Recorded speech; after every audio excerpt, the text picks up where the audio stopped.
وهم ماشيين في الطريق العربية وقفت فجأة.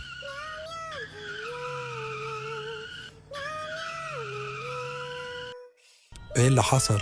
احنا خبطنا في حد ولا ايه؟ يا نهار أبيض، البنزين خلص. بعدها السواق نزل من التاكسي وراح يجيب بنزين. طيب هو هيريب كتير؟ انا هموت من الجوع. من غير تفكير كتير مش نزل من التاكسي. يلا بينا نروح مطعم ناكل. دخل المطعم والجرس رن. الله، ايه الريحة الحلوة دي؟ بعد كده عمد الترابيزة وقعد على الكرسي. الله، ايه الاكل الحلو ده؟